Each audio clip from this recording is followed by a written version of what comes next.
Να περάσουμε λοιπόν στο τρίτο βραβείο, στην κατηγορία περιβαλλοντική διαχείριση, το οποίο θα απονείμει η κυρία Νίκη Γουλανδρή, πρόεδρος του Μουσείου Φυσικής Ιστορίας Γουλανδρή, που μας φιλοξενεί και απόψε.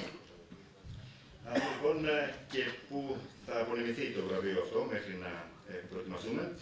Έχουμε λοιπόν το βραβείο να απονέμεται στην εταιρεία ξενοδοχειακών επιχειρήσεων Aldemars Hotels and Spa για το περιβαλλοντολογικό πρόγραμμα Mare Verde, που εφαρμόζεται σε όλα τα ξενοδοχεία του ομίλου από το 2000. Ένα πρωτοποριακό πρόγραμμα που έχει παράγει πραγματικά αποτελέσματα.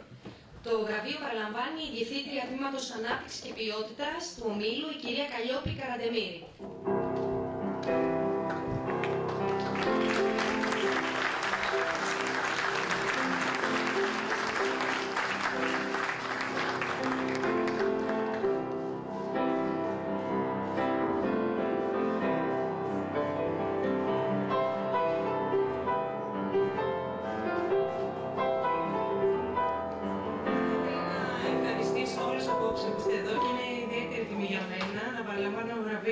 Από το σπίτι της κυρίας Γουλανδρή και από την ίδια, και το αφιερώνω φυσικά σε όλους τους εργαζομένους και στη διοίκηση του ομίλου που υποστηρίζει το πρόγραμμα Mare Verde. Ευχαριστώ πολύ.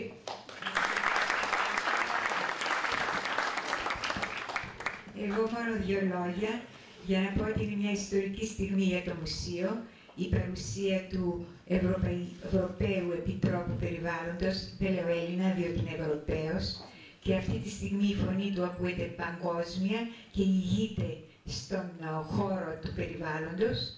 Και να πω ότι η σημερινή συνάντηση επίσης, στην πιο κρίσιμη στιγμή της ανθρωπότητας, στην οικονομική κρίση που ξαφνικά βρεθήκαμε όλοι, ανοίγει μια νέα σελίδα πάλι από την οικονομία μέσα, μια ηθική πλευρά της οικονομίας, η οποία συνδέεται με την επιβίωση της φύσης και του ανθρώπου.